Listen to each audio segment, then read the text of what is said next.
Welcome back to the Bioinformatics channel. Today, we will discuss structural annotation and describe how to retrieve genes, generate FASTA sequences, and also generate the open reading frames. My name is Dr. Morabais and I am a professor of biochemistry and molecular biology. In this channel I will show you the step-by-step processes of bioinformatics techniques. In genetics, annotation refers to the process of identifying and describing the biological significance of sequences within a genome, essentially giving meaning to raw DNA or RNA sequences by mapping functional elements and their roles. This involves locating genes, regulatory regions, and other features, and assigning functions to them, which is crucial for understanding biological processes and for depositing information into databases like GenBank. Key aspects of genome annotation include 1. Structural annotation. This step focuses on identifying the physical location of genes and other genetic elements within the DNA sequence, including exons, introns, and regulatory regions. 2. Functional annotation. This involves determining the biological function of the identified genes and their products, proteins or RNA, often through sequence similarity searches and comparison with known databases. Today, we will start with structural annotation and describe how to locate genes, retrieve them and utilize their information for other structural annotations. So, let's begin. Go to the website displayed on the screen. You can use Google, Google Chrome or Microsoft Edge. I post the website on the comment section for easy location. That will take you to the National Library of Medicine page displayed on the screen. Enter the name of the gene of interest and select Search. In this video, we will start by searching for the Homo sapiens TP53 gene and this will yield results specific to humans. Entering P53 without specifying an organism will display results for multiple species. Users can then select the TP53 gene corresponding to Homo sapiens or another organism as needed. In this case, we are searching for the Homo sapiens P53 gene. You will get a result like the one displayed on the screen.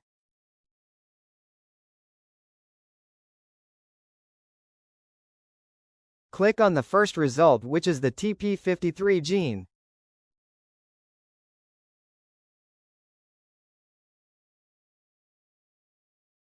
This will take you to a new page that looks like the one displayed on the screen. The page gives you information about the human TP53 gene. You can interact with the page to gain more knowledge about the TP53 gene. However, for the purpose of this video, follow the next instruction. Now, scroll down and look for the link that reads, "Go to Reference Sequence Details." Click on it. That will take you to a page that looks like the one displayed on the screen. Click on the first link under mRNAs and proteins. In our example, this will be NM_000546.6. That will take you to a page that looks like the one displayed on the screen. In this new page that is generated, click on FASTA and you will get the following. Copy the whole FASTA sequence and paste it in a notepad. Save as p53gene.txt. You will get a result that looks like what is displayed on the screen. This is your FASTA sequence for the P53 gene. Note: FASTA format is a text-based format for representing either nucleotide sequences or peptide sequences, in which base pairs or amino acids are represented using single-letter codes. A sequence in FASTA format begins with a single-line description, followed by lines of sequence data.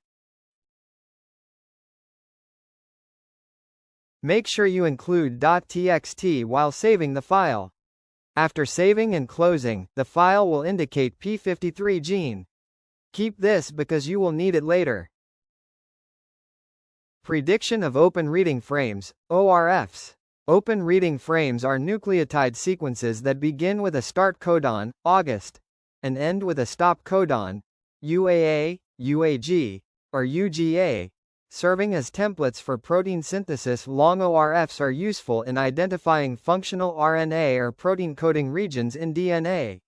But don't forget that in the DNA strand, you have T instead of U now. Let's talk about the steps in ORF's prediction.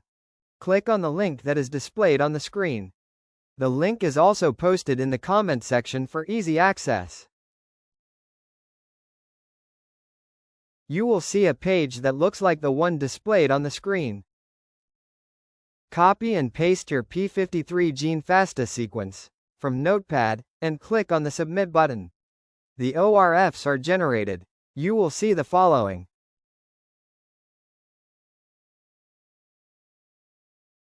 Identify the ORF with the most bases, as it typically produces the most transcript.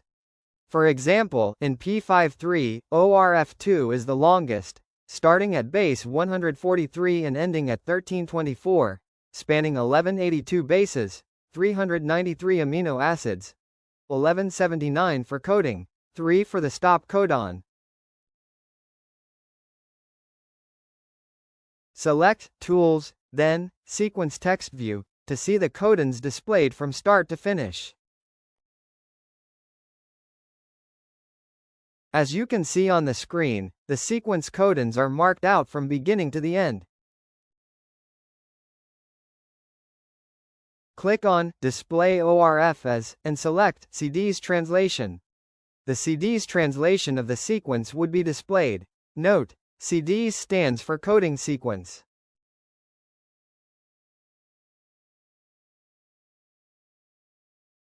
The ORF sequence is displayed, like the one you see on the screen.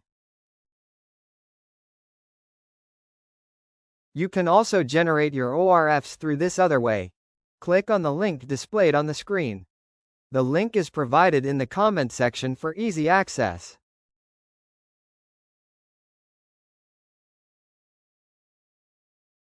You will be directed to this site. Paste your P53 gene sequence from your notepad into the designated area. Click Translate. All ORFs will be highlighted in red, and you can download their sequences. All the ORFs are highlighted in red, as you can see. You can download them if you wish to.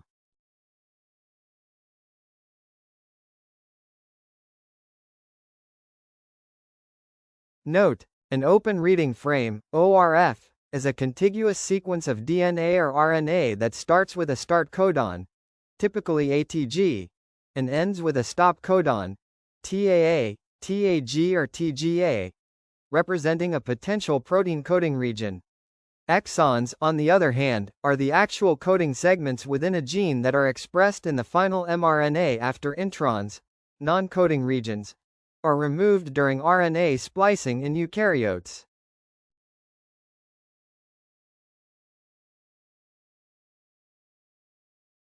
In this video, we have described how to retrieve genes, generate FASTA sequences of genes, generate the open reading frames and determine the most likely open reading frame for transcription. In the next video, we will look at how to generate the exons from gene sequences.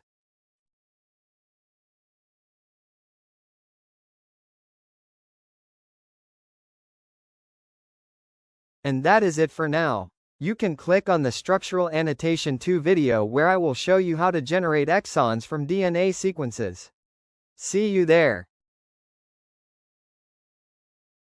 If you have found this video useful, kindly like, comment, share and subscribe to the channel so that you can get notification for new videos. Thank you.